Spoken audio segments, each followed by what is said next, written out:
Diga uma coisa, Vasco, o som sai assim com uma sensação assim de eco ou está razoável? Muito ligeiramente, está perceptível, perfeitamente Está perceptível. bem, ok. Eu tenho a vantagem de ter aqui por trás aqui um pano grande, portanto tenho a capacidade de fazer aqui alguma atenuação acústica. Eu estou a insistir em pôr o meu ecrã em ponto grande, que é aquilo que eu queria que as pessoas vissem. Ok? Espero que esteja a ver também.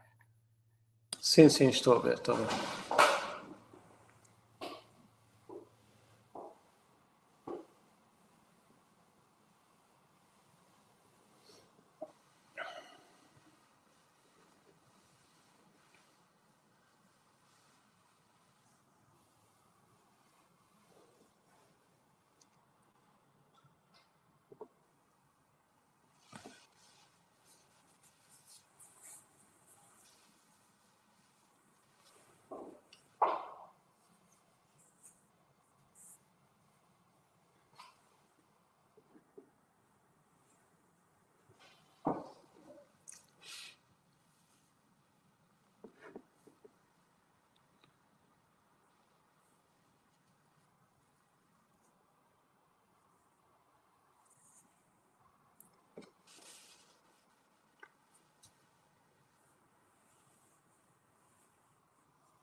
Bom, vamos começar. Queria dar as boas-vindas a todos. Obrigado por estarem connosco. Muito boa tarde. Bem-vindos a mais um webinar do nosso ciclo de webinars da Academia Saint-Gobain. Hoje vamos dar início a um novo ciclo de temáticas que pretende que, enfim, de 2 em 2 meses tragamos aqui uma figura da área de projeto. Vamos começar pela área de arquitetura, estamos a ponderar no próximo ciclo de 2 meses trazermos aqui um engenheiro também da área de engenharia, um projetista da área de engenharia. Temos connosco o arquiteto José Mateus, a quem agradecemos a sua disponibilidade para partilhar com esta nossa audiência a sua experiência. É um arquiteto com já um percurso relativamente longo na área de projeto, tem também outras atividades e tem contributos também diversos, quer na área do ensino, quer também na área de diversas iniciativas culturais, nomeadamente na área de Lisboa. Portanto, aí do ecrã aparecem aí algumas das atividades que o arquiteto José Mateus se dedica também. Portanto, agradecer mais uma vez a sua disponibilidade, a sua presença, a sua vontade de partilhar com esta nossa audiência a sua experiência, um pouco o seu pensamento sobre o que é a arquitetura, como fazer arquitetura e como é que esse pensamento se vai traduzindo nos diversos projetos que vão sendo preparados e depois executados. Portanto, deixo convosco o arquiteto José Mateus, a palavra é dele. Queria desafiar-vos a colocarem perguntas na nossa área de perguntas, que aparecem no vosso ecrã do lado direito. Iremos fazer uma pausa ao meio da sessão para tentar colocar algumas perguntas que, entretanto, surjam. E no final também dedicaremos algum tempo a algumas questões que queiram partilhar connosco. Portanto, mais uma vez, partilho o palco consigo, Sr. Arquiteto, até já. Faça o favor de partilhar quando entender. Obrigado. Antes de mais, vamos lá.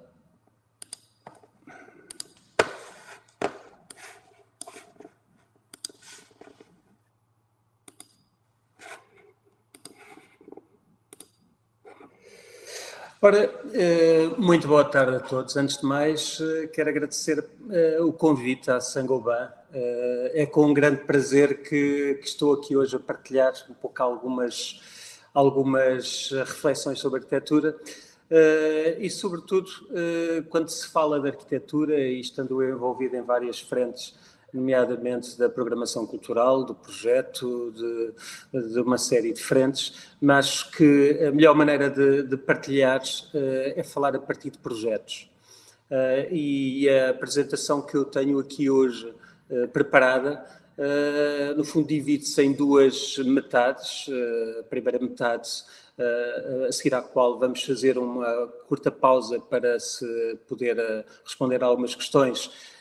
São 3 projetos de arquitetura doméstica, portanto casas privadas, e a segunda metade são 3 projetos de 3 edifícios públicos. E naturalmente que eu acho estes discursos, por vezes non-stop, seguidos de apresentações, podem obviamente ser desde logo boas provocações para questões que queiram colocar, porque nesse diálogo creio que por vezes são os momentos mais interessantes destas apresentações. E portanto, no fundo, começando, a arquitetura hoje em dia, uma das questões que nós mais... Não estamos a ver o seu ecrã, já partilhou. Já partilhei o ecrã, já. Então não estamos a ver, se calhar tentava outra vez despartilhar. Vamos lá ver...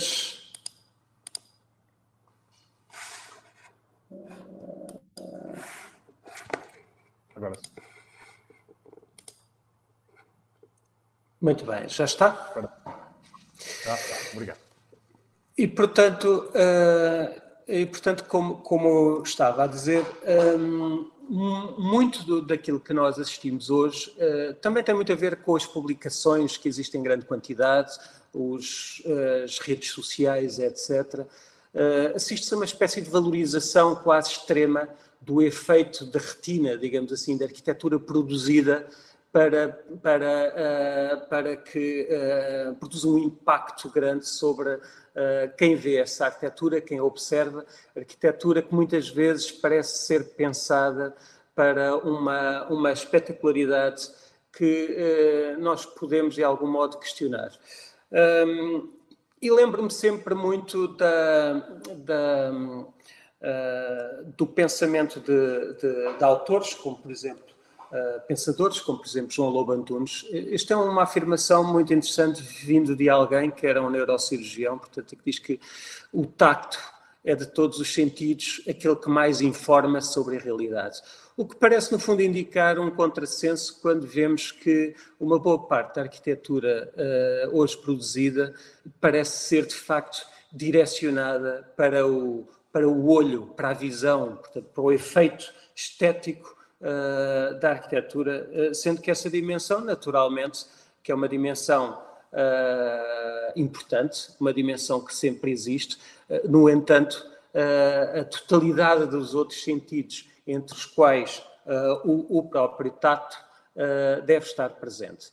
Falámos de um neurocirurgião e traz-nos também à mente aquilo que é a complexidade do ser humano, nomeadamente esta imagem que tem a ver com as sinapses, portanto, no fundo, com a estrutura cerebral do ser humano, um ser que, no fundo, se relaciona com a realidade através de vários sentidos, mas, naturalmente, também através da razão.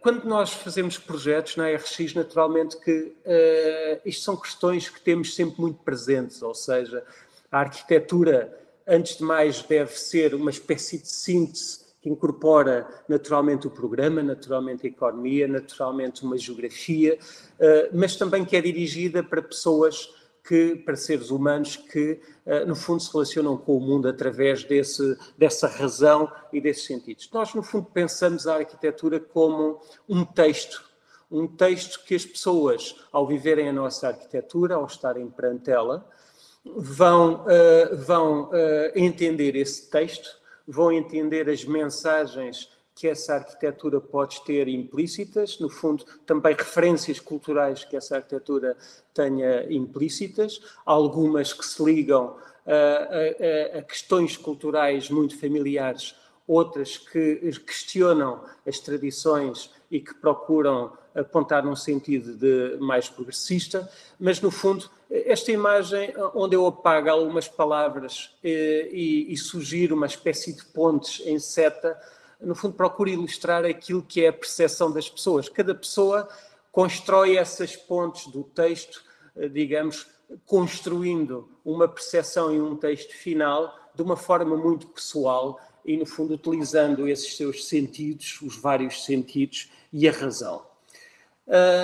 Mas também consideramos que, naturalmente, a arquitetura também tem uma dimensão temporal que está subjacente a um nível muito pragmático numa ideia de resistência, que quando nós desenhamos procuramos que aquilo que produzimos enquanto arquitetura possa resistir ao tempo, mas também tem um outro lado mais poético, que, por exemplo, na tradição oriental está muito presente, da ideia de patina, da ideia de, digamos, de um registro do tempo através dos agentes, nomeadamente atmosféricos, etc., da oxidação e de outros fenómenos que podem conferir outra densidade, outras qualidades à arquitetura que desenhamos.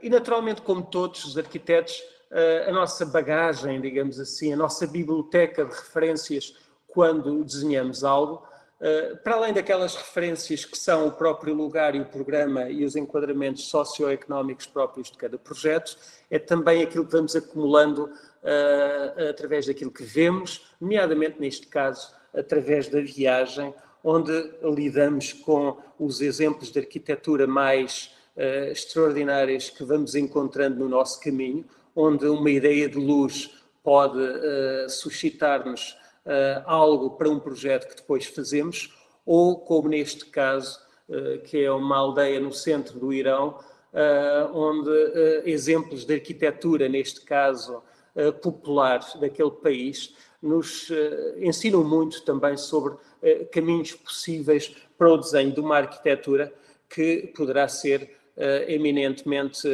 contemporânea. Esta citação que incluo aqui também do Paul Valéry é algo que hoje em dia nos assalta muito. No fundo, ele diz que, no fundo aqui, que o homem, na verdade, acaba por passar a vida a correr, acaba por ter que ser sujeito a uma compressão do tempo do trabalho do projeto muito grande e, no fundo, as ideias que construímos muitas vezes são sujeitas a uma limitação de ter que se trabalhar em muito pouco tempo. Na RX tentamos muito contrariar esta compressão, nomeadamente em termos metodológicos, através do desenho, através da maquetes que começam de uma maneira muito esquemática, como podem ver no canto superior esquerdo, mas que vão sendo desenvolvidas sucessivas maquetes, incorporando informação mais detalhada, incorporando a interação com o promotor, com as engenharias, com quem constrói, para passo a passo chegarmos a soluções mais detalhadas e mais pertinentes, como poderá ilustrar o conjunto de maquetes mais detalhadas do lado direito. Ora bem, muito bem. Em termos de linguagem, e isto também é um sinal dos tempos, houve tempos em que nós teríamos linguagens, digamos, tipificadas, de tendências, de estilos, que no fundo eram coletivamente assumidos. Hoje em dia a ideia da linguagem é bastante diferente, portanto é quase caso a caso. Portanto, esta citação do arquiteto Fernando Távora para mim é bastante pertinente. Nós não procuramos, no fundo, nem ser homens radicais, no sentido de produzir coisas que sejam extraordinárias e que queiram exprimir esse caráter extraordinário, mas também não procuramos reforçar até ao limite a nossa ligação à história. No fundo, tentamos ler a história, ler aquilo que recebemos e a partir daí construir uma ideia de contemporaneidade numa linguagem, como diz aqui Fernando Távora, numa linguagem que produz uma arquitetura variável. O primeiro projeto que eu vou apresentar é um projeto na aldeia de Juso, em Cascais, que com certeza conhecem. E é uma situação muito periférica da aldeia de Juso. A aldeia de Juso, como sabem, ali próximo do fim da autoestrada, portanto, é muito caracterizado por um território fragmentado de moradias. E o que tínhamos neste caso era um lote de moradias que ainda não existiam numa boa extensão do seu... eu não sei se estão a ver o meu cursor, mas estou aqui a apontar com o meu cursor, um conjunto de moradias em sequência, em lotes muito apertados, e que suscitavam uma limitação muito grande logo à partida. Eram lotes estreitos, compridos, e que obrigavam a que as casas, segundo o alvará de loteamento, se encostassem a norte e depois, no lado sul, tinham uma espécie de corredor estreito a uma distância muito curta do vizinho. E, portanto, na verdade, levava a que nós não tivéssemos acesso à luz de sul e que, portanto, teríamos, para dar acesso a essa luz de sul, teríamos que encontrar formas, digamos, artifícios de conseguir conquistar essa luz. Eram também moradias muito pequenas e que, portanto, em termos espaciais, produzia-se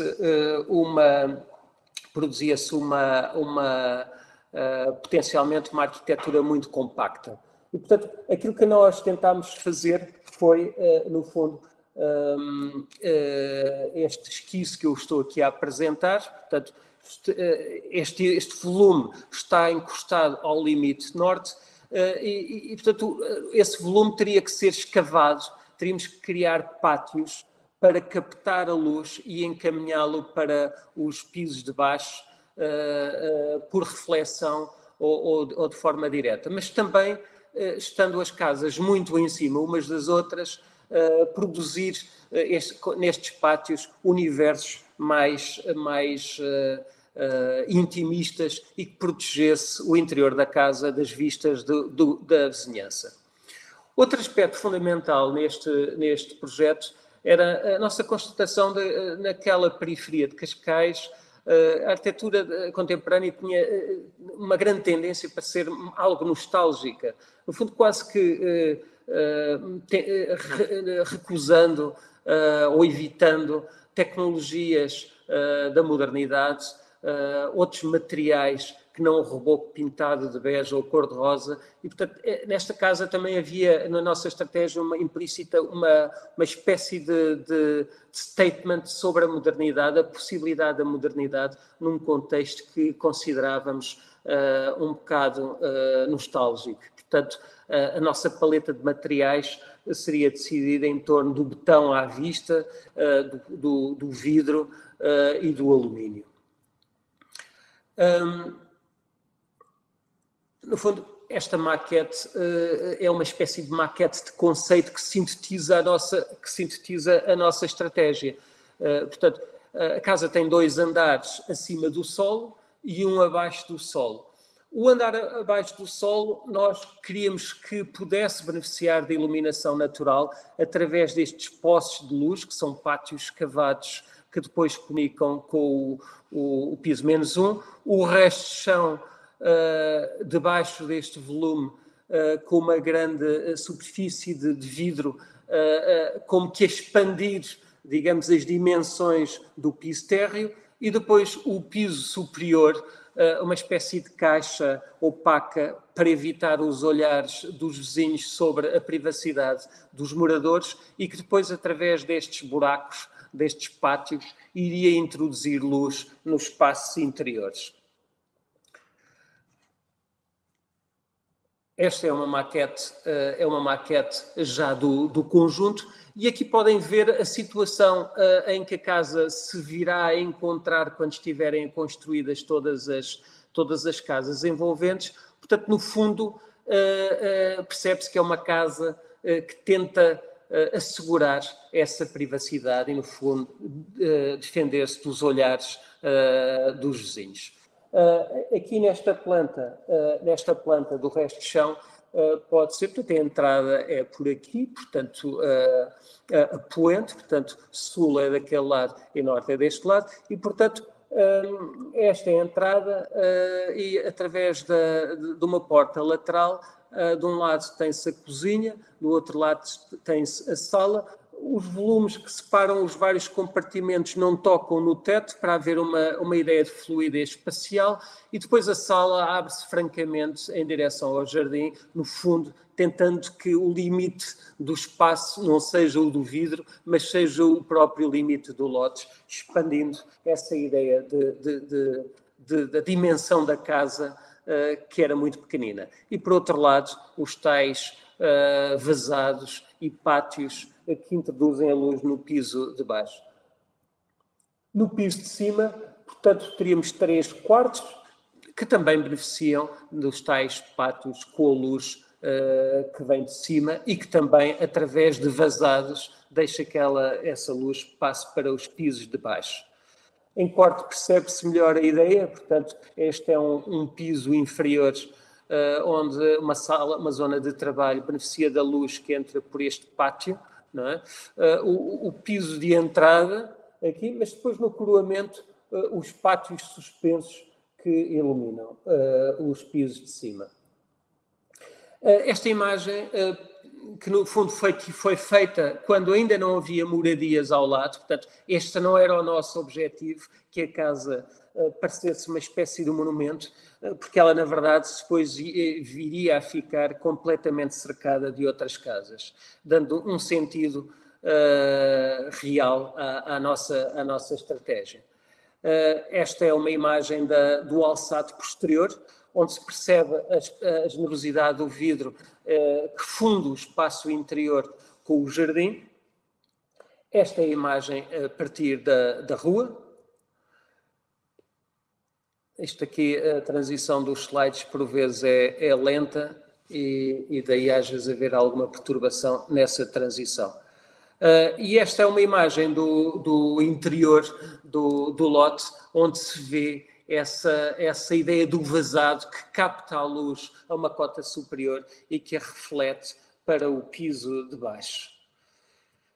Esta é uma imagem do interior da sala, onde se percebe a nossa vontade de expandir a dimensão da sala em direção ao limite do lote.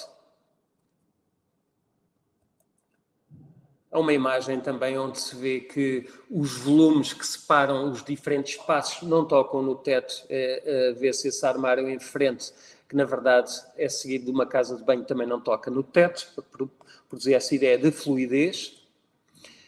Ou, por exemplo, o pátio superior que dá para os quartos dos filhos dos donos desta casa.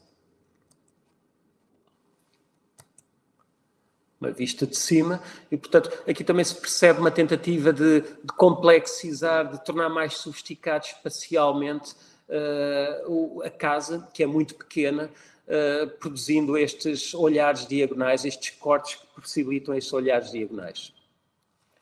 A segunda casa que vou mostrar é uma casa no sul, portanto, Poçanco, na Comporta.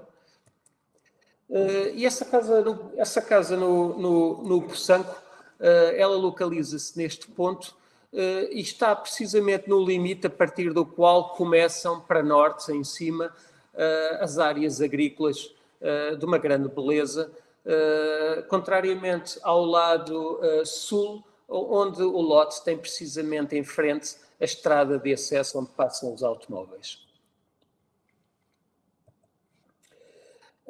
Aqui vê-se nesta imagem vê-se que a casa, no fim desenhada, parece um pequeno fragmento triangular. E isso tem a ver com a própria forma do lote, como já vão ver, mas aqui também percebem nesta planta como, de facto, a presença de construções é bastante reduzida e o terreno para norte, sobretudo noroeste, é sobretudo terreno agrícola.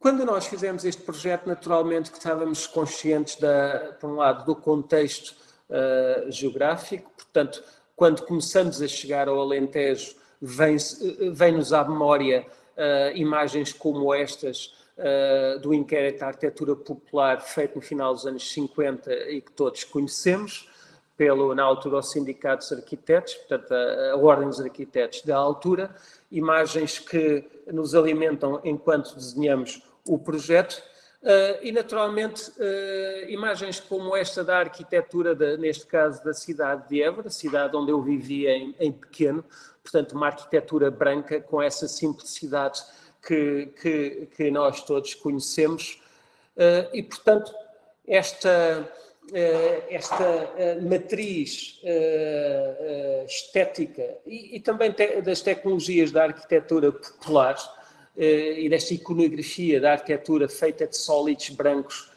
muito simples, naturalmente que teve sempre na nossa mente, ou a beleza de uma superfície caiada, como nós podemos ver nesta imagem. Voltando ao lote, o lote era um lote que estava a ser desprezado, não estava a ser comprado porque impunha limitações como esta. No fundo, a casa parece um volume tradicional cortado, não é? Pela imposição, digamos, dos limites, tanto dos distanciamentos aos limites do lote, como podemos ver aqui, mas também uma questão muito importante paralela a essa, digamos, fatalidade formal, que é do nosso lado direito, de onde vem a luz, é sul, mas é também a estrada, e, portanto, a nossa intenção era fechar mais o volume em termos de janelas na sua orientação a sul e para a estrada, mas abrir escavações, abrir pátios, de forma a receber a luz, introduzi-la no interior da casa. E depois as janelas são essencialmente orientadas para norte e noroeste, em direção às áreas agrícolas. Ao centro do volume, esta escavação, digamos que é um pátio, é, digamos, a charneira espacial da casa. Portanto, de um lado deste pátio central temos as áreas sociais e o quarto principal, e do outro lado temos a zona dos miúdos. No fundo, este pátio, aqui nesta imagem, pode-se perceber uma parte do argumento. Ele abraça esta pequena zona social exterior. Aqui não se vê bem, mas a Rábida situa-se precisamente nesta direção.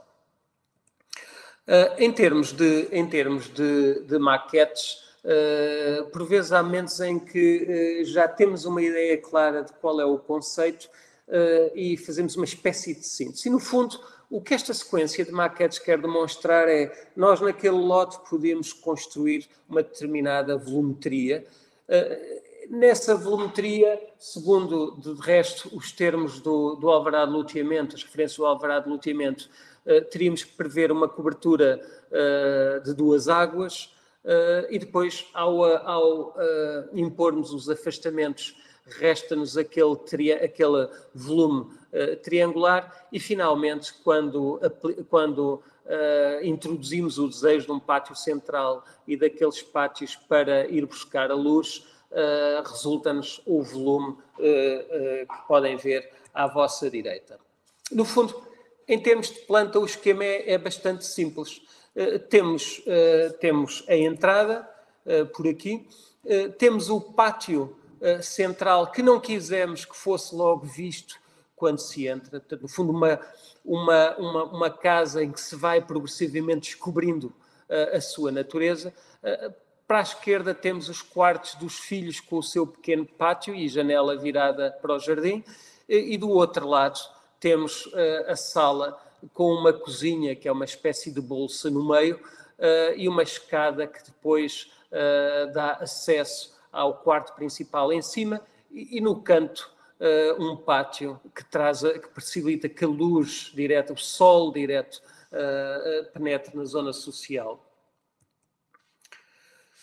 No piso de cima temos dois quartos, temos o quarto principal com uma casa de banho e depois temos um espaço que seria um espaço de apoio e que em certas circunstâncias poderia ser o quarto de hóspedes. E no extremo oposto temos um quarto em mezanino para os miúdos. Em corte vemos também, no fundo, muito bem expresso o objetivo deste dispositivo. Aqui do lado direito temos a rua, onde passam os carros, mas também a sul, de onde vem o sol. Do lado norte temos a Boa Vista, para onde se orientam as janelas. E, portanto, através destas escavações, que são os pátios, é permitido que o sol penetre no interior da casa, sendo que a casa não é prejudicada por orientação de vistas relativamente à via pública. Neste corte também se vê um aspecto, também se consegue perceber um aspecto fundamental deste projeto. É que nós queríamos que, por vezes, fosse lido quase que a ideia de casa tradicional no interior do volume, por vezes uma ideia que rompe com esse caráter tradicional, portanto, estes espaços que se dilatam por ali acima, como podem ver aqui neste caso.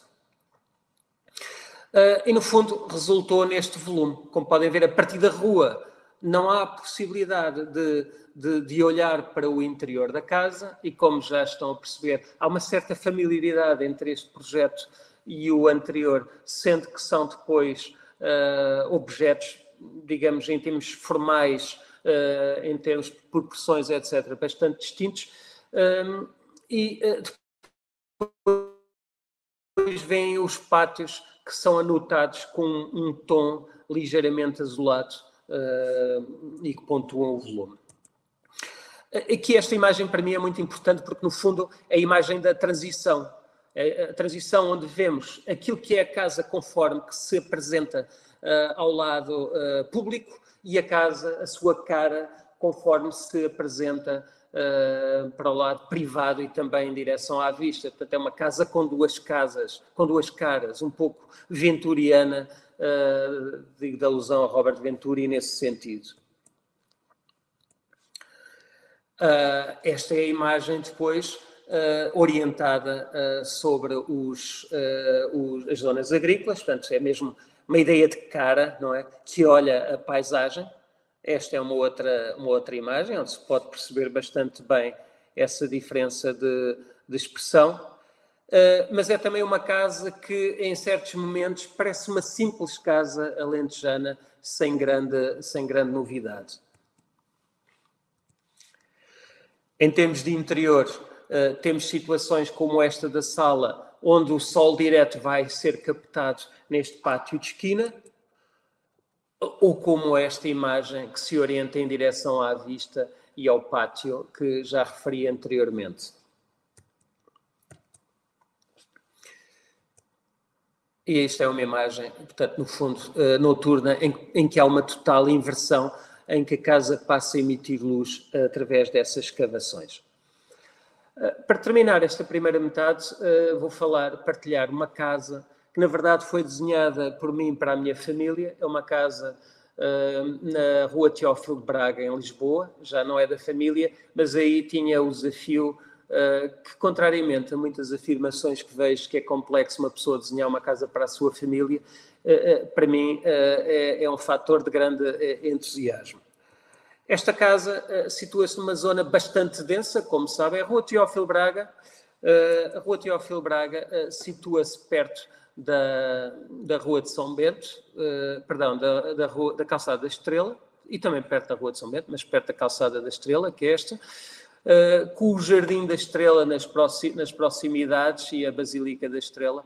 É uma rua estreita, portanto, com lotes, alguns bastante estreitos, como este em questão, e que comprei desde logo porque tinha uma tília, uma árvore no jardim com sentido poético que me agradava bastante. As referências desde logo neste projeto foram imagens como estas. O que é a arquitetura de Lisboa? O que é a arquitetura da cidade de Lisboa? E, portanto, essa ideia da pedra de Liós, um caráter, de certo modo, maciço. Esta imagem no meio, que no fundo é da Embaixada de França, em que há uma espécie de recusa desse diálogo com a rua, também, mais uma vez, iria colocar-se neste projeto, porque aquela rua é uma rua onde se estaciona sistematicamente em cima do passeio, em cima das paredes, das fachadas, em cima das janelas das casas privadas, e, portanto, esta ideia de uma certa opacidade, mas também de uma superfície de pedra que depois, através desse trabalho da superfície, se vai produzindo uma vibração de uma grande beleza, como vemos aqui nestes edifícios. Esta imagem, que obviamente todos conhecemos, do plano para baixo a seguir ao terremoto, portanto, a reconstrução do terremoto, exprime uma coisa importante também, a ideia dos ritmos das janelas com as cantarias, que no fundo marcam a arquitetura de Lisboa. Portanto, essa ideia da pedra de Lioz que enquadra as janelas, mas também daqueles frisos de pedra, aquelas linhas horizontais de pedra que aparecem tanto no primeiro andar a unir as sacadas, como depois no segundo andar a acompanhar a laje ou o piso desse primeiro andar. E que, no fundo, são elementos de composição muito importantes. E, no fundo, é isso que nós depois tentamos fazer nesta casa. Estes elementos verticais e horizontais que aqui vêem nestes esquiços são, no fundo, peças em pedra a partir das quais nós nos propomos fazer uma referência à arquitetura tradicional de Lisboa e clássica de Lisboa, mas depois desenhadas, manipuladas de acordo com o tempo que é a contemporaneidade. E, no fundo, depois, em termos de maquete, temos este resultado. Aqui é muito importante ver alguns aspectos fundamentais. Se no coroamento nós tínhamos dois edifícios ao lado de altura completamente diferente e quisemos que o último piso fosse só parcialmente ocupado, portanto, isto é uma fachada cenário, digamos, por detrás aqui existe um pátio e no meio é que existe uma biblioteca, mas, portanto, é como se o edifício propusesse uma transição entre o edifício à sua esquerda e à sua direita. E depois estas linhas que correspondem aos frisos de pedra da arquitetura clássica, que aqui acompanha os alinhamentos também das mesmas pedras do edifício vizinho. Portanto, há uma série de ligações que vão sendo feitas para contextualizar o edifício. Aqui nesta imagem do lado esquerdo conseguem ver o tal piso vazado com o pátio no último andar, que na verdade depois incorporaria um limoeiro, é um espaço intimista e que também, em termos técnicos, esta pala foi utilizada para incorporar os painéis solares. No lado, pronto, esta é uma imagem do alçado, portanto, onde podem ver que depois o preenchimento é feito com pedra nestes vãos. A ideia foi utilizar extensivamente o Lioz, inclusivamente na porta da garagem, que é aqui, inclusivamente na porta de entrada, que é aqui, no fundo, depois esse preenchimento de pedra é feito essencialmente por pedras de uma dimensão... Eu lembro-me de andar pela cidade de Lisboa a medir pedras de edifícios antigos, a tentar perceber o que é que poderia ser uma pedra pertinente e contextualizada em termos dimensionais para forrar esta casa. A grosso modo, rondava aos 50 por 80. No lado oposto ao da rua, tínhamos este jardim e, portanto, aí já se assumia uma modernidade mais clara, no fundo, perante a paisagem, porque se trata de uma encosta e de um acesso panorâmico sobre Lisboa e o Tejo. Portanto, foram desenhadas varandas que, no fundo, em termos sequenciais, temos uma situação que vai variando no piso térreo, que é, na verdade, o -1, porque se trata de uma encosta. A zona de cozinha e de refeições é ligada ao jardim e o vidro está à face. nos 2 pisos imediatamente acima, as varandas são mais curtas e é onde está a sala e alguns quartos. E depois no penúltimo e último piso, varandas mais generosas que de facto beneficiam daquela panorâmica incrível. Em termos de plantas, a situação que temos é esta. Portanto, no fundo, entra-se por este piso, onde se tem uma garagem, simplesmente, e a sala com a vista sobre o jardim. Depois, no piso de baixo, uma lavandaria com, ao meio, um volume que articula os espaços com despensa, a escada de acesso aos outros pisos, casa de banho e a zona social de refeições. E depois, nos pisos de cima, são essencialmente quartos em 2 pisos, não estão aqui os 2 representados, em que, digamos, a distribuição e as casas de banho são volumes todos forrados em madeira ao meio, e depois os espaços ladeiam, situam-se nos topos. Finalmente, no último andar, a biblioteca com o tal pátio e a varanda panorâmica. Portanto, em corte também podem, no fundo, perceber, e eu acho este muito relevante, porque temos aqui a cota da Teófilo Braga, o jardim está, no fundo, um piso abaixo, e pronto, a casa acabou por assumir também uma contemporaneidade depois no interior, contrariamente à matéria utilizada na fachada, que é ligada à tradição de Lisboa. O interior é todo em betão à vista, chão, paredes e tetos, sendo no chão a penilha afagada, e o que utilizaríamos para compartimentar seriam, digamos, móveis em madeira que estruturavam o espaço. No fundo, esta imagem também sintetiza muito bem a ideia que tínhamos, que é, em termos de edifício, à esquerda temos o que é a relação que as pessoas têm com esta arquitetura através desta pedra de Lioche escavada. Portanto, há aqui um detalhe da zona da porta de entrada. O interior, essencialmente em betão e madeira, e depois na fachada posterior, que liga a casa ao jardim, a transparência absoluta, portanto, o vidro. Depois, no sentido da vertical, temos os nossos 2 limites, são estes. Na base do edifício, temos a relação com o jardim, onde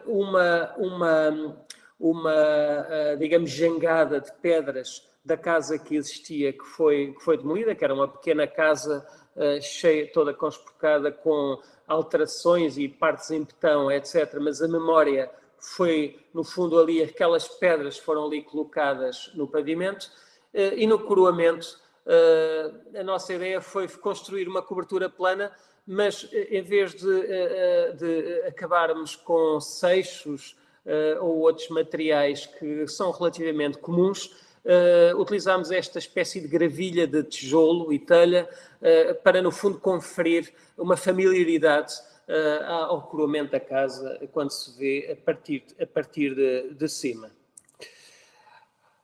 E finalmente, imagens agora várias da casa.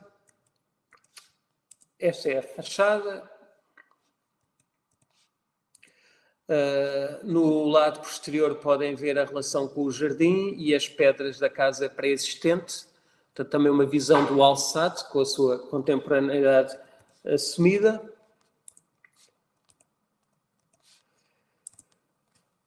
O interior essencialmente em betão.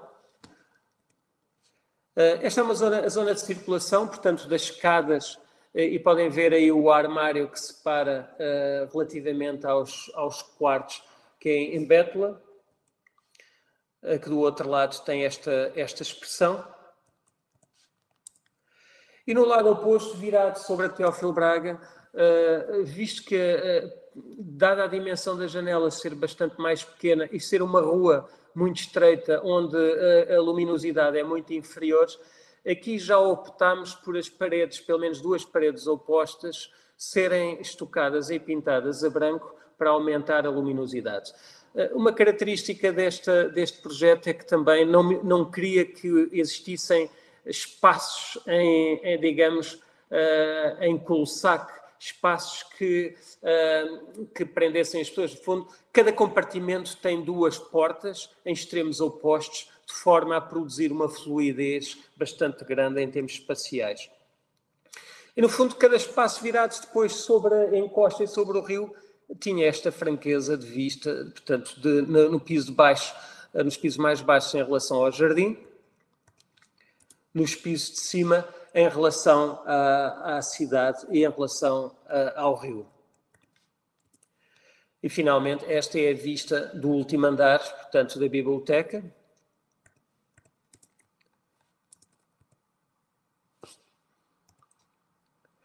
E, neste caso, o pátio que eu vos referi há pouco, com o limoeiro, e que à vossa esquerda vem esta pala que, no fundo, incorpora também os painéis solares de uma forma que não se vê de lado nenhum, mas também esta interioridade, que, no fundo, havia também da minha parte um fascínio muito grande pelas obras do Oteiza, portanto, o artista espanhol, que tem uma série que se chama Caixas Metafísicas, onde ele decompõe um cubo, no fundo, são esculturas que têm fragmentos de cubo, e no fundo eu queria que isto fosse uma espécie também de fragmento de cubo que protegesse as pessoas e configurasse um espaço, mas que fosse aberto. Depois coroado, como podem ver, com Liós.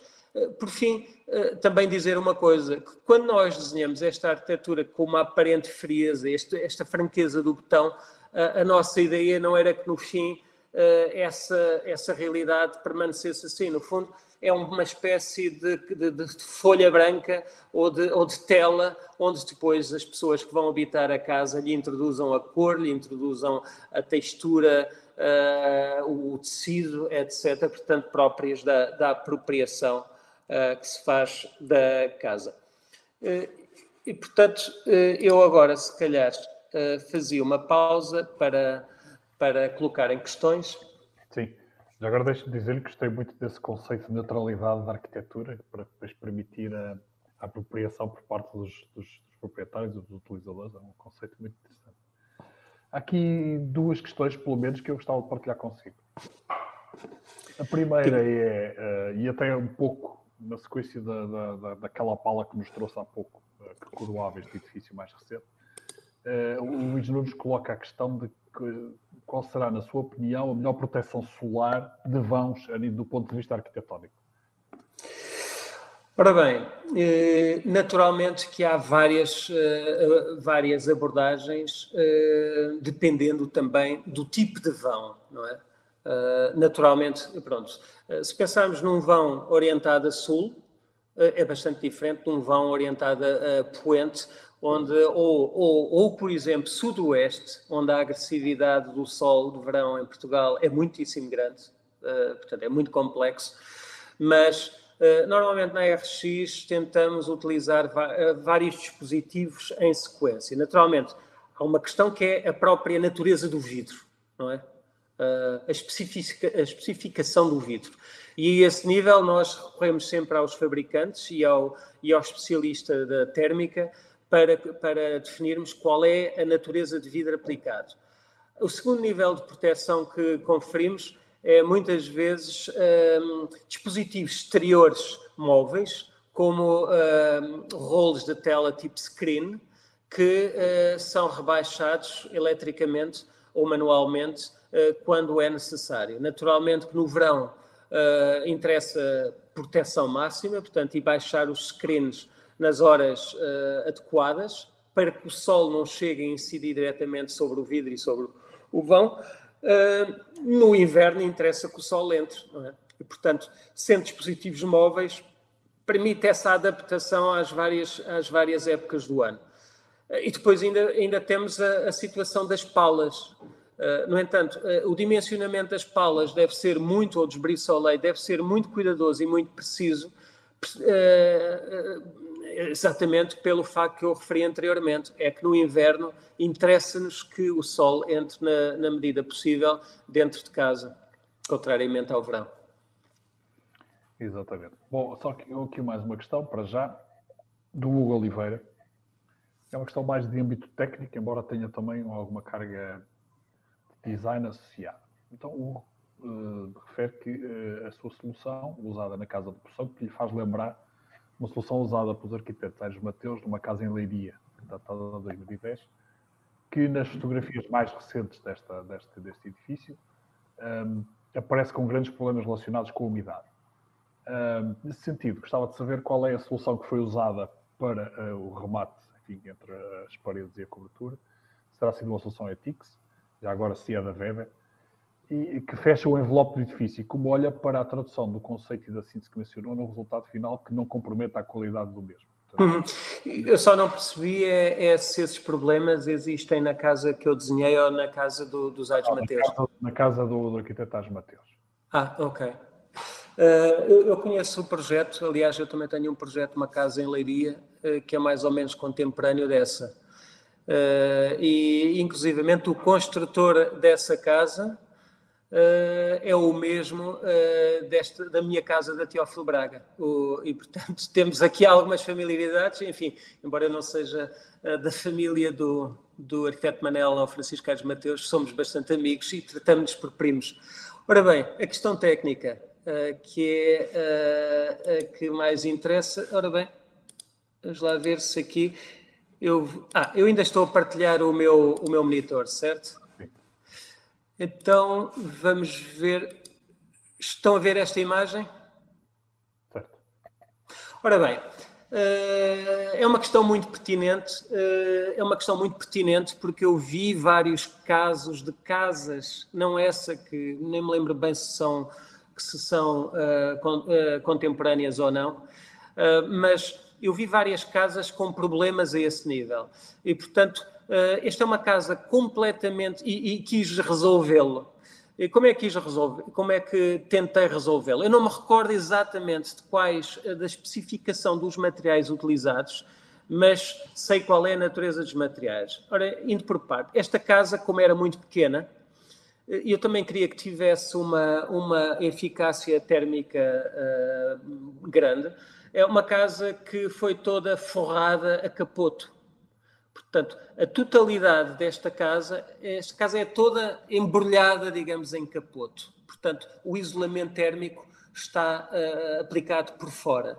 E as paredes são mais finas do que as paredes normais de caixa de ar, o que nos leva a ganhar alguma área. Primeira questão. Segunda questão. Os acabamentos mais correntes do capoto têm uma ligeira rugosidade. E como eu não queria que esta cobertura, esta casa, tivesse essa rugosidade, porque iria depois contribuir para a fixação de micro-organismos e potencialmente para o desenvolvimento de algas, o que nós fizemos foi especificar um barramento total, completamente liso da casa. Eu já não me recordo se foi tipo Duracril, eu já confesso que já não me recordo, mas o que eu quis foi que fosse garantido uma superfície impecavelmente lisa para impedir essa fixação fácil de micro-organismos, poeiras, etc. Finalmente, a casa foi também, portanto, a pintura foi incorporada de anti-algas, para que, sobretudo, na fachada norte, mas ou nas coberturas orientadas para norte, se pudesse também desenvolver as algas. Por fim, uma coisa muito importante é que na cobertura, se estão a ver estas linhas aqui, portanto, nós incorporamos em todas as transições entre cobertura e planos verticais uma caleira que está encastrada no volume e uma aba de chapa que, quando a água desliza agarrada à superfície, é recolhida diretamente para essa caleira que está escondida. E, portanto, para evitar aquele escorrimento que depois se vê nas paredes ao longo das esquinas, não é? E, portanto, no fundo, foi este tipo de estratégias que utilizamos. Muito bem, obrigado. Há aqui mais uma questão, mas que eu vou guardar para o fim, se me permite. Portanto, convidá-lo a passarmos à segunda parte. Ora bem.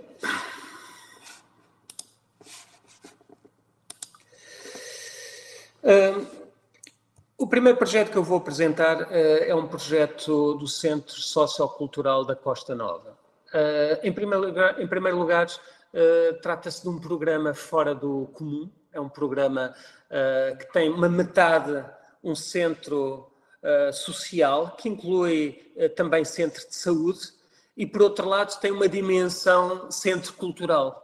Portanto, é uma combinação um pouco, diria, sui generis. E como podem ver aqui nesta imagem, além de ser na Costa Nova, tratava-se de construir já em plena areia e na transição para a praia.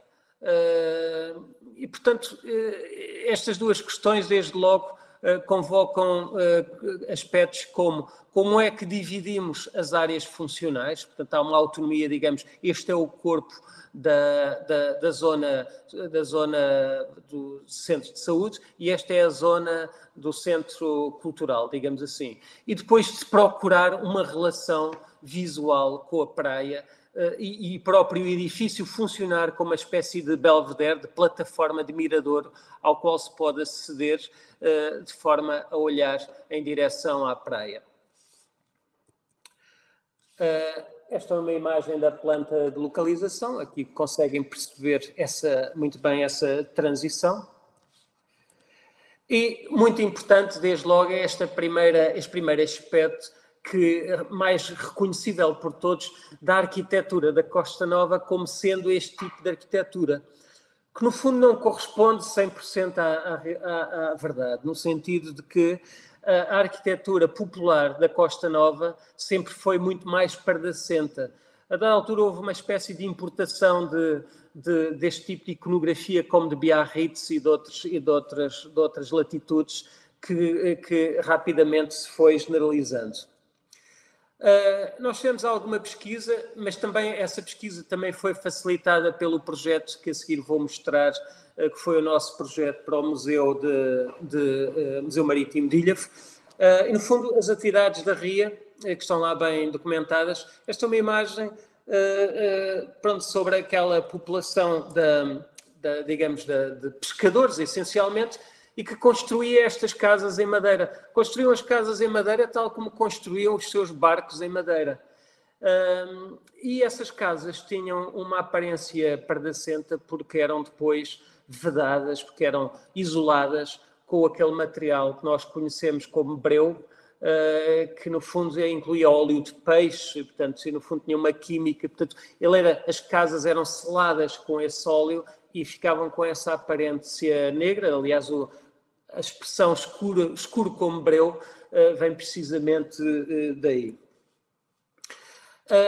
Mas, antes de mais, desde logo, dizer que para tentar chegar a uma ideia de forma, da organização formal do edifício, a realidade do cadastro naquela vila é essencialmente tiras muito estreitas, portanto é muito retalhado, tiras muito estreitas lado a lado. E, portanto, as nossas maquetes acabam por refletir aquela estrutura cadastral. Portanto, estas maquetes que vêm aqui de ensaio, desde de cima do lado esquerdo até à última, tentam refletir aquela realidade de tiras para procurar uma espécie de integração formal.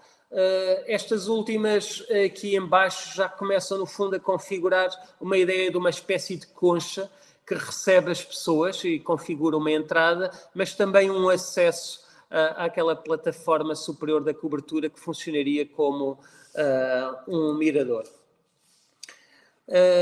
Nestas maquetes, ainda mais essa ideia do cadastro está aqui presente, mas também já há uma ideia de que queríamos aproximar em termos de cor esta madeira que iria ser a base da construção do nosso edifício. Portanto, nós aceitámos essa tradição da construção em madeira como a matéria de construção do Centro Sociocultural. O edifício, só as fundações é que não são em madeira, de resto é todo em madeira, que de resto suscita questões curiosas e interessantes do ponto de vista da segurança contra incêndios, mas também com a cor que era a cor tradicional. Isto por vezes eu dou o comando para avançar com as maquetes e com as imagens e ela não avança. Pronto, esta é uma imagem mais detalhada, onde já aparece a figura humana e conseguem perceber a escala. E aqui uma imagem de uma maquete geral, onde percebem essa contextualização relativamente à estrutura cadastral. Não éramos especialistas em construção em madeira, tivemos que estudar toda, digamos, o vocabulário base da construção em madeira, com as vigas, portanto, com todas aquelas espessuras, as tricapas, todas aquelas espessuras que nós conhecemos, até o contraplacado, etc. E dialogar com os engenheiros para perceber como construir um edifício desta dimensão em madeira. No fim, a planta é relativamente simples. Entra-se por esta praça de acolhimento. Este é o centro de saúde e aqui é o centro cultural, onde, quando se entra, tem uma recepção, o auditório maior e, do outro lado, serviços administrativos, sala de reuniões, etc. Depois, a cobertura, onde se tem acesso através desta rampa. E um aspecto que nós consideramos importante foi que, para construir uma ambiguidade com aquela areia que envolve esta zona, que compõe esta zona, nós estamos a construir na areia, mas queríamos que o edifício como que se misturasse com aquela superfície de areia. Então, uma parte do edifício, na verdade, é coberto com areião para produzir essa ambiguidade, essa fusão. Que no fundo é isso que sentem aqui nesta imagem. Estas superfícies são todas forradas com o tal areião e as restantes para se poder pisar em madeira. Há aqui uma cafetaria em cima e, portanto, no fundo, isto acaba por ser uma esplanada com vista sobre o mar. Uma imagem onde se vê a zona de entrada e as duas rampas de acesso. Depois houve uma questão, tivemos que colocar uns biombos, porque começou muita gente a ir de bicicleta, skate, etc., e a pôr em causa a integridade do edifício e, infelizmente, teve que se fazer assim. Portanto, pelo menos se vão a irem devagar. E, portanto, no fundo, foi depois tirar um partido deste vocabulário da construção em madeira. Nós não usámos aqui breu, portanto, foram vernizes com misturas para, no fundo, conseguirmos chegar àquele tom, e o que é metálico é em aço corten, portanto, apropriado para estes contextos. E aqui, no fundo, o modo como o edifício olha para a envolvente. E quando se entra no edifício, aquilo que se descobre, no fundo, é todo este vocabulário da construção em madeira. Portanto, isto é uma imagem do átrio, uma escada ou o auditório. Pronto. O Museu Marítimo de Ilhavo, que também é no mesmo concelho, no fundo, aquilo que eu vou mostrar não é o museu em si, que foi objeto de um total redesenho e extensão desenhado por nós também na transição do século. Portanto, esta é a parte pré-existente,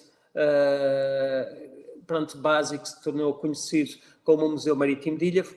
Aquilo que eu vou referir é depois uma extensão que é feita deste museu e com o objetivo que é o seguinte. No fundo, é um aquário de bacalhaus, é um aquário que contém, no fundo, o peixe que está no centro da história deste museu, a história que, se por um lado, é dedicada às atividades da Ria de Aveiro, por outro lado, é muito centrado na grande epopeia da pesca do bacalhau. E o bacalhau era no fundo, pescado durante muitos anos em navios extraordinariamente belos como estes, que eram lugres, iates, etc., em que durante 6 meses a tripulação ia para a costa da Terra Nova ou da Groenlândia em condições extremamente difíceis, pescar o bacalhau. E o bacalhau era pescado em barquinhos, que podem ver aí empilhados individuais, onde cada pescador, durante um dia inteiro, estava isolado a pescar bacalhau à linha, que puxava à mão. No fundo, tratava-se disto. É um aquário que dá a conhecer o que é o bacalhau vivo, o que são todos os aspectos da biologia e da vida do bacalhau, ao ponto de, ao nível técnico, obrigar a questões como estas. Os bacalhaus são peixes de profundidade e, portanto, o aquário tinha que ter índices de luminosidade muito baixos, porque os bacalhaus fossem sujeitos a uma luz mais intensa durante muito tempo, iriam progressivamente cegar. Nós não trabalhámos sozinhos nisto, tivemos consultoria da parte do Oceanário de Lisboa e através dos oceanários da Noruega. Aliás, os bacalhaus que existem neste aquário, aliás, inicialmente vieram da Islândia e depois também da Noruega. E, no fundo, tratava-se, em termos urbanos, de uma questão muito simples. Este é o edifício pré-existente. Havia uma escola que tinha sido desativada, que era este edifício, que estava vazia, que funcionava, na verdade, como armazém do museu. E o que nos foi pedido é que, neste ponto, nós construíssemos um edifício que era um aquário, e que fizesse a ligação entre o museu e esta escola, que iria ser transformada em centro empresarial ligado às artes do mar e à indústria do mar. E como eu mostrei há pouco, no fundo, estas maquetes serviram-nos para ir desde uma primeira maquete de caixinhas, no fundo, com as várias áreas, onde é que é o aquário, onde é que são os gabinetes, onde é que é a quarentena e a maternidade dos peixes que nasciam, tinham que ser separados, etc. Até depois, colocando uma série de questões, chegarmos à solução final de projetos. E, na verdade, este é o desenho final, que aqui parece algo complicado, mas, na verdade, tem fundamentações bastante mais simples, que irão perceber agora nas próximas imagens. No fundo, nós temos aqui o edifício do museu pré-existente e temos aqui o centro empresarial.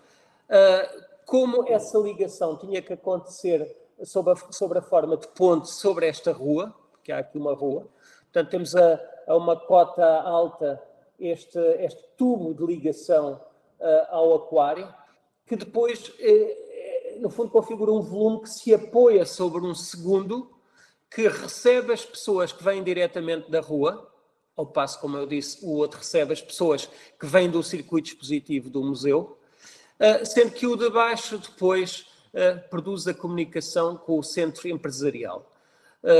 E também há uma outra questão importante, é que o edifício do museu era preto e branco, portanto, reboco pintado de branco e ardósia negra. Neste caso, quisemos manter, mas de uma forma inversa, o coroamento em zinco negro e a base em betão pintado de branco. Mais uma imagem. E uma coisa que também passou a ser para nós importante é que neste circuito iríamos oferecer algumas vistas sobre a envolvente. Portanto, quando as pessoas saem daquela galeria de exposições de embarcações da Ria, entram neste canal de comunicação e têm uma janela que mostra o pátio do Museu de Ilhavo. Quando passam neste canal, tem uma janela que mostra o próprio edifício e a rua em frente ao museu. Quando entram neste espaço, mais uma vez têm vistas sobre a envolvente, que no fundo vão alternando o discurso expositivo no seu interior.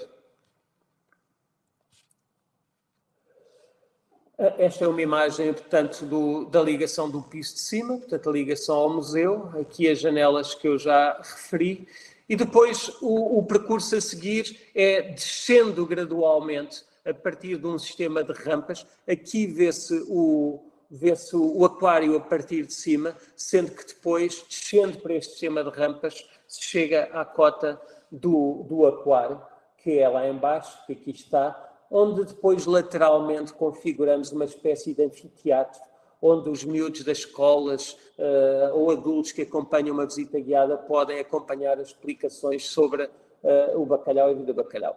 Em baixo existe também uma entrada alternativa, direta da rua, para quem queira ir só ao aquário, com a recepção aqui em frente e a ligação ao centro empresarial ao lado.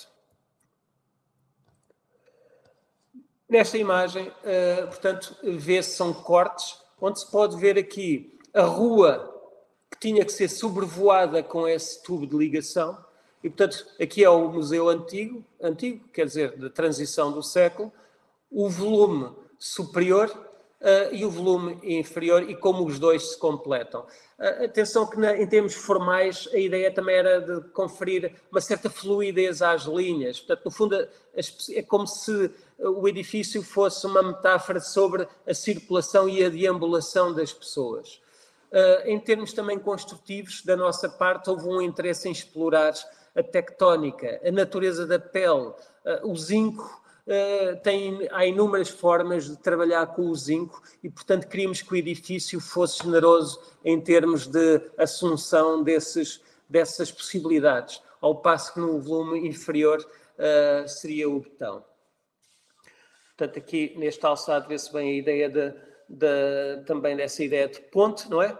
Que depois, quando passada a construção, é completamente clara essa ideia. Aqui vê-se, portanto, há aqui a entrada direta do lado esquerdo e a ligação ao centro empresarial. Aqui em cima o tubo de ligação e com a janela que permite ver-se um pouco da rua. Um detalhe de maior ampliação da entrada do aquário, e aqui podem ver uma coisa que também por vezes são subtilezas que gostamos de desenhar. A escrita aquário não é escrita literal, na verdade há umas letras deformadas, fixadas aqui no coroamento, como se fosse um brise-soleil, e é precisamente a projeção a sombra projetada com a incidência do sol que escreve a palavra aquário nesta parede. E de resto utilizamos também o aço corten, muito comum nestas construções portuárias. Aqui vê-se bem a ideia da textura como um tema forte do desenho do museu. E aqui percebe-se também um pouco a empatia, digamos assim, formal que o novo edifício estabelece com aquele existente, procurando uma ideia de harmonia. No tubo de ligação do museu ao aquário, esta é a janela virada sobre o pátio do museu, que visto de dentro para fora é assim. E começa a partir daí a história do bacalhau, que depois vai ser visto mais adiante ao longo do circuito, progressivamente, até que se chega perante o aquário, onde os bacalhaus estão, e cá está um anfiteatro com uma escola de miúdos a acompanhar uma apresentação. Aqui é o aquário com portanto, um dos técnicos lá dentro que estava a trabalhar em reparações ou em acabamentos, já não me recordo. Entretanto, os bacalhaus já cresceram bastante e, finalmente, uma imagem já de fim de dia, onde a luz começa a projetar-se de dentro para fora. O Mercado Municipal de Abrantes, que é o último projeto que eu vou mostrar, no fundo, o que existia em Abrantes, Abrantes é uma povoação que tem um centro histórico muitíssimo interessante e diria com uma consistência muito clara. O centro histórico localiza-se vagamente aqui. O mercado municipal era suposto ser implantado aqui. Esta é uma praça situada a uma cota baixa, esta rua está a uma cota alta e depois desce muito nesta direção até chegar à cota do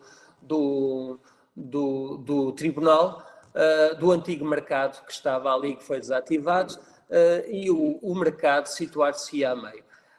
E desde logo uma questão muito importante é que as pessoas que vinham da cota alta, portanto da zona histórica, tinham que percorrer esta frente toda para dar a volta para vir cá para baixo, e nós achamos que seria uma ótima oportunidade, através deste edifício novo, proporcionar uma escadaria com um elevador para deficientes e idosos que ligasse esta praça à rua a uma cota superior.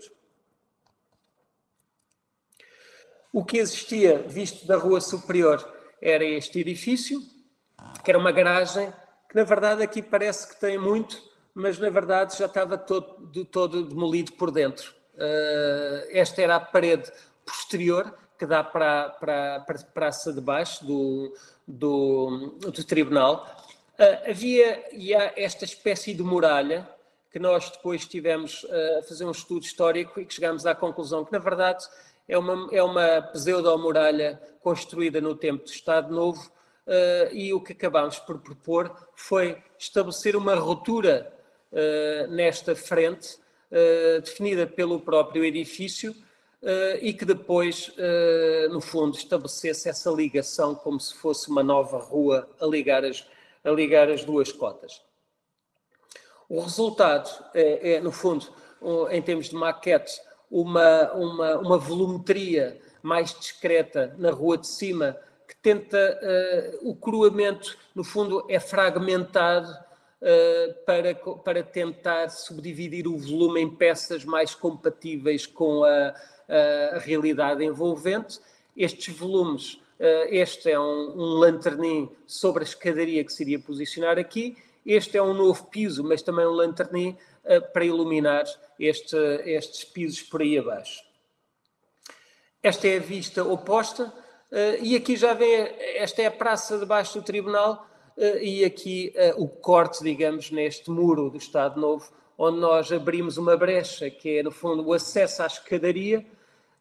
E uma coisa que foi curiosa é que faltava-nos, em termos de programa, o suficiente para chegar à cota de baixo. E aquilo que nós negociámos com a Câmara foi que havia um posto de informação turístico aqui, tipo quiosque, no centro da praça, e propusemos desativar esse apoio turístico e incorporá-lo no conjunto, de forma a conseguirmos calçar aquele volume e estabelecer uma continuidade de um lado ao outro. Este é o conjunto de maquetes que nós produzimos a tentar, no fundo, pensar qual é que seria a solução final. Portanto, aqui vê-se bem já como já estávamos a cortar o volume em peças mais pequenas para diluir na envolvente, aqui com o tal centro de turismo. Aqui vê-se nesta maquete a grande escadaria que iria unir as duas realidades. Aqui nesta maquete ainda não tínhamos programa para inserir cá em baixo. Esta é a cara do volume ao chegar à rua de cima. Estou aqui, estas transições das imagens estão-me sempre a atrair, digamos assim.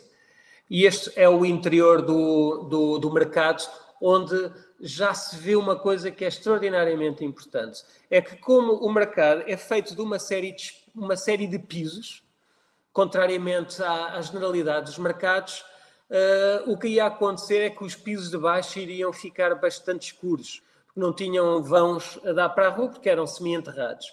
E então o que nós fizemos foi produzimos uma série de vazados para que a luz que vem dos lanternins pudesse chegar lá abaixo. E também fizemos uma coisa que foi depois, mais uma vez, trabalhar, como fizemos no museu, a ideia de fluidez, de movimento expresso nestas ondulações. E aqui aparece também uma escada que é, no fundo, o edifício é composto de duas escadas, uma num lado que é uma escada que pode ligar diretamente as duas ruas. A outra é uma escada mais interna, que no fundo vai ligando as plataformas piso a piso. Aqui vê no fundo esta história que eu contei, portanto a rua de cima, a rua de baixo, a muralha, o centro de turismo, e depois a escada principal existe ali por detrás do volume, e a escada em espiral é esta que aqui aparece a ligar os vários níveis do mercado. A vista oposta, portanto, com a entrada da escadaria. Em termos de desenho, este é fundamental para perceber, portanto, a grande escadaria de ligação, que depois liga também aos pisos do interior do mercado. Portanto, e finalmente o outro a entrada é por aqui.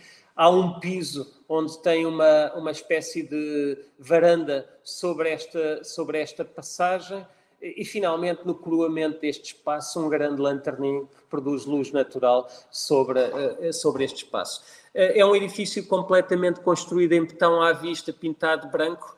Portanto, no fundo, isto corresponde a uma fase em que andávamos ali intensamente a explorar essa tectónica, por um lado da madeira, por outro lado do zinco, por outro lado do betão. E pronto, aqui no fundo percebe-se bastante o nosso argumento. Portanto, aqui em baixo a praça com o acesso à escadaria, o edifício aqui a assumir uma cota mais próxima dos coroamentos que existiam. Também havia o interesse, porque havia um projeto do arquiteto Carrilho da Graça para um centro, portanto, no fundo, um centro museológico no coroamento que iria ser acedido através de todo este conjunto de escadarias até lá acima. E do lado, portanto, aqui do lado oposto, vemos, do lado esquerdo, vemos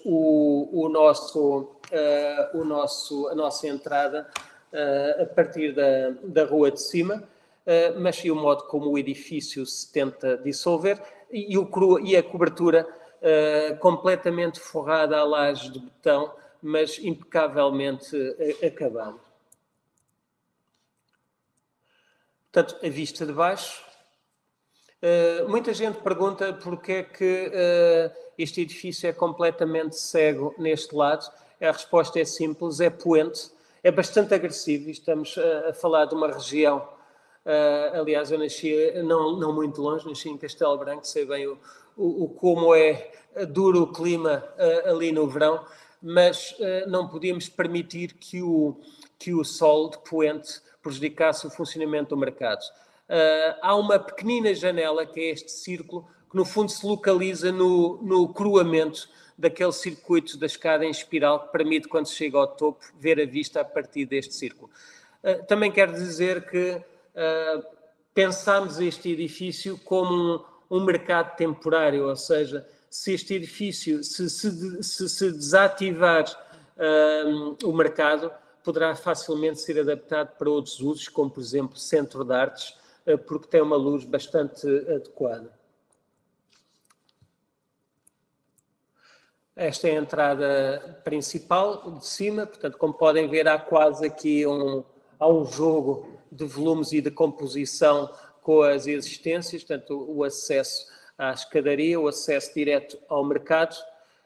No fundo, temos isto em paralelo, a escadaria e o mercado. A escadaria que serve o mercado e que serve a povoação e o mercado do lado.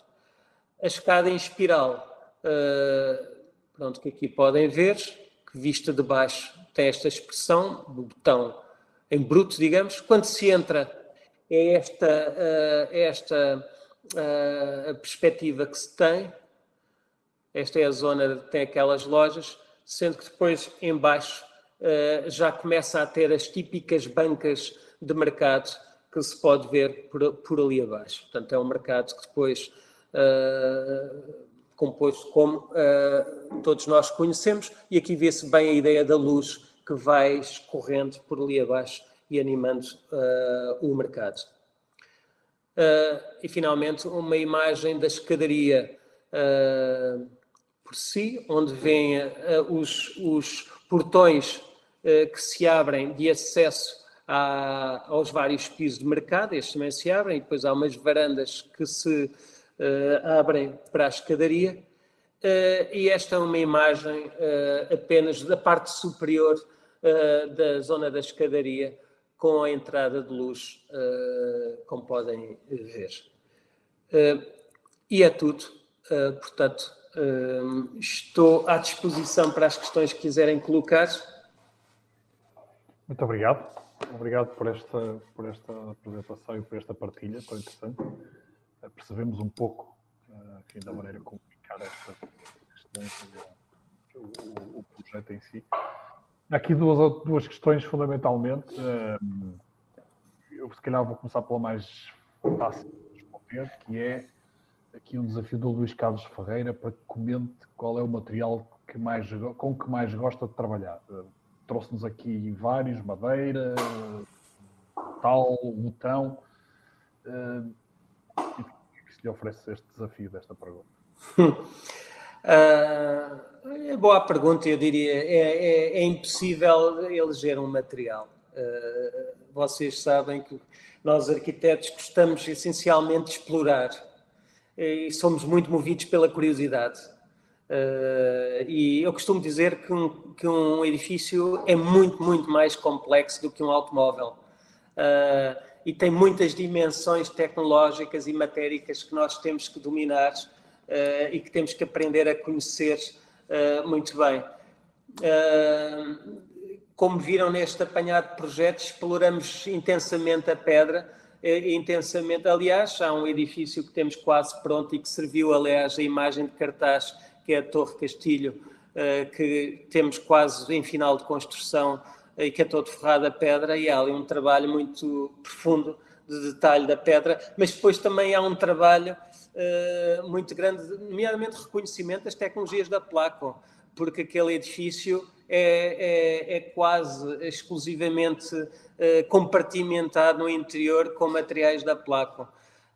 Mas não tenho uma preferência.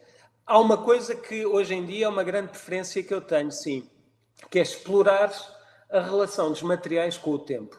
E quando eu digo explorar a relação dos materiais com o tempo ok, se, por exemplo, na casa da Teófilo Braga, toda forrada a liós, nós aplicamos velaturas hidrofogantes próprias para selar a pedra, mas sem alterar a aparência, e que garantem que aquele fungo da estatuária não se instala rapidamente, e por isso é que a casa tem um ótimo aspecto passado, creio que já há 8 anos de ser terminada.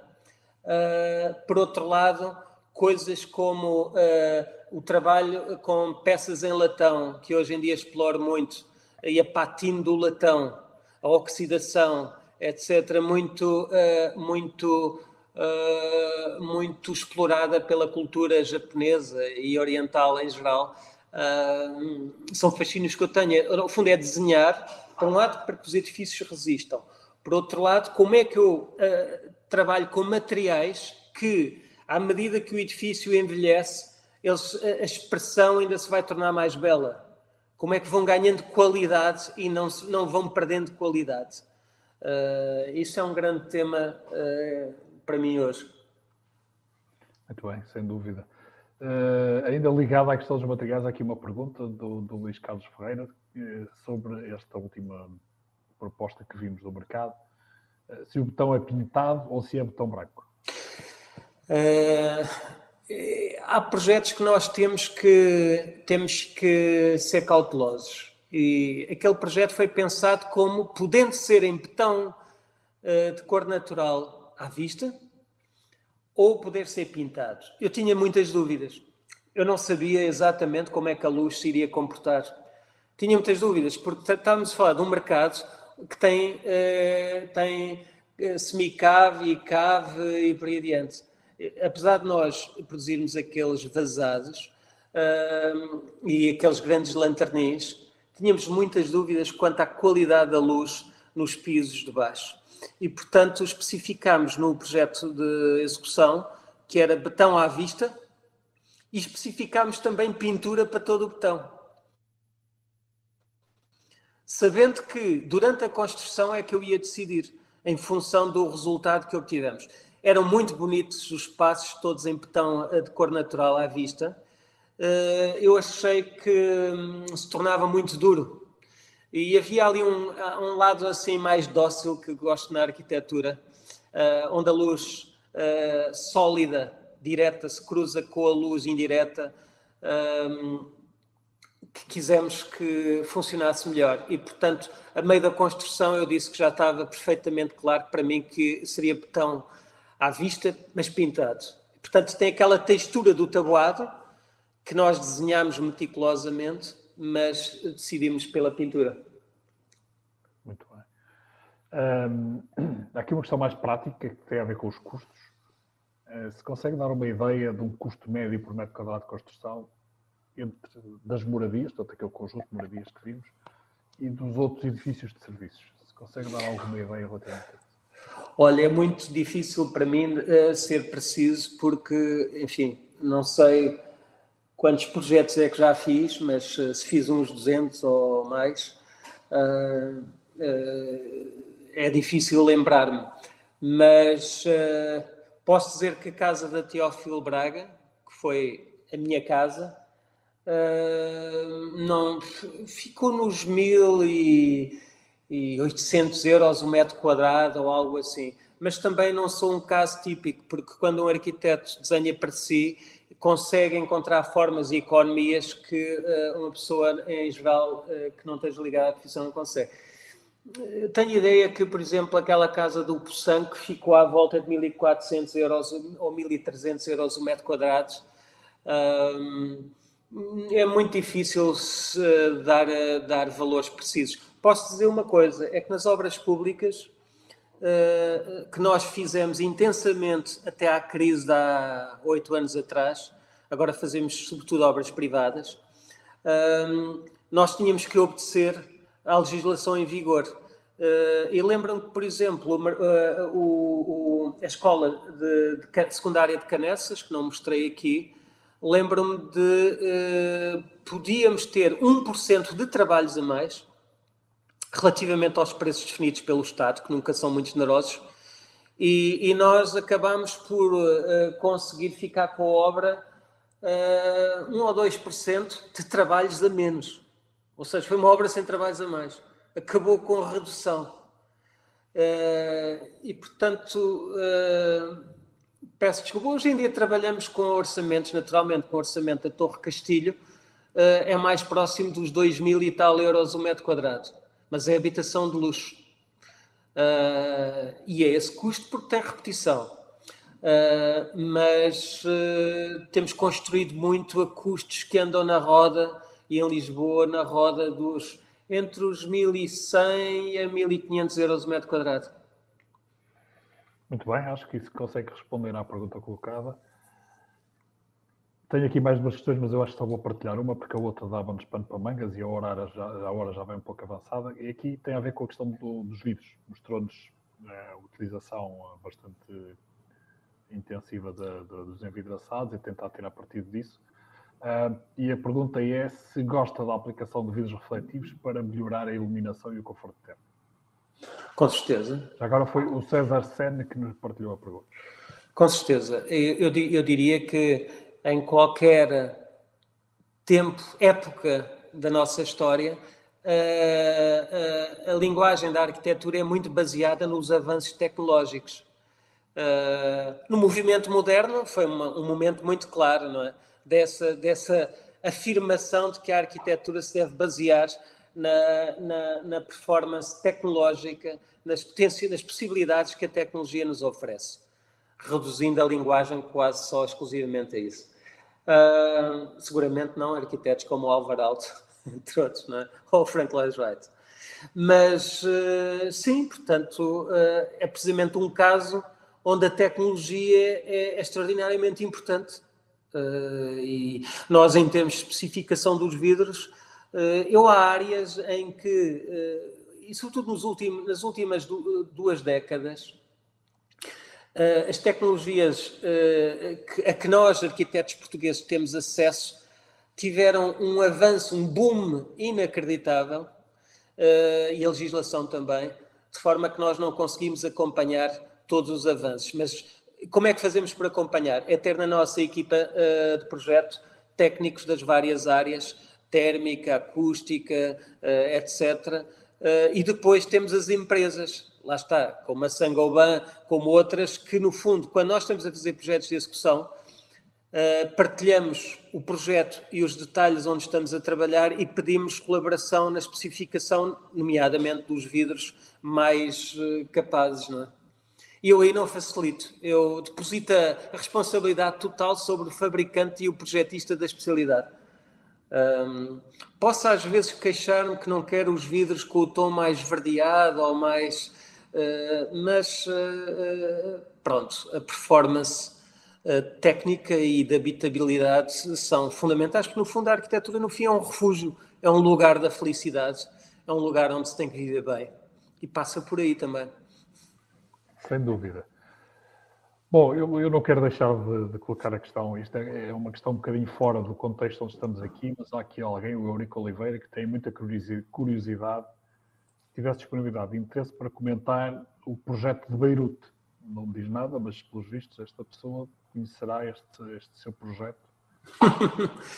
Aquele projeto, quer dizer, na verdade não chegou a ser desenvolvido. Foi um desafio que tivemos na altura com investidores para a possibilidade de desenvolver uma zona de Beirute. É uma cidade... bom, conhecemos aquele drama recente, não é? De Beirute, isto já foi há alguns anos, mas depois, portanto, essencialmente era um conjunto habitacional e comercial de uma escala grande, com investidores que apostavam nessa possibilidade, mas que depois, portanto, se em Portugal às vezes as coisas não têm continuidade ali em termos sociais, a realidade é muito mais volúvel e, portanto, infelizmente o projeto acabou por não avançar. Muito bem. Bom, então resta-me agradecer ao arquiteto Mateus pela partilha que teve connosco. Muito obrigado pelo interesse que despertar na nossa audiência. Apesar da hora avançada, ainda conseguimos ter quase 100 pessoas connosco a esta hora, portanto é muito interessante. Queria também dizer que iremos continuar. A nossa próxima sessão é no dia 9 de março, à mesma hora, e iremos abordar um tema completamente diferente daquele que estivemos a abordar hoje. Iremos falar um bocadinho de ferramentas web, portanto, de ferramentas online que a Saint-Gobain tem disponíveis, nomeadamente uma aplicação chamada DRT, que permite, enfim, definir soluções para a área das divisórias dos tetos, portanto, para soluções aligeradas de compartimentação interior. Mais uma vez, agradeço ao arquiteto José Mateus por ter estado connosco, pela partilha que fez connosco e, portanto, por nos ter abrilhantado esta nossa sessão. E agradecer a toda a gente que esteve connosco também, que, portanto, mostrou interesse por aquilo que tinha para nos dizer, e convidar-os a estar connosco daqui a 15 dias, mais uma vez. Iremos divulgar também nos próximos dias o que será o conteúdo das nossas sessões para os próximos 2 meses. Muito obrigado. Eu também quero agradecer muito, Vasco, e a Saint-Gobain, e a todos os que acompanharam a apresentação. Olha, contem sempre connosco. Nós dependemos muito das empresas como a Saint-Gobain e todas aquelas que fazem parte da Saint-Gobain para ser melhores arquitetos. Não é? E isso, portanto, estamos do mesmo lado, estamos na mesma equipa e só assim é que conseguimos, no fundo, fazer um trabalho competente. Agradeço muito. É isso mesmo. Continuaremos a colaborar com certeza. Muito obrigado. Muito obrigado, El. E foi um gosto e vemo-nos proximamente. Muito obrigado. Obrigado.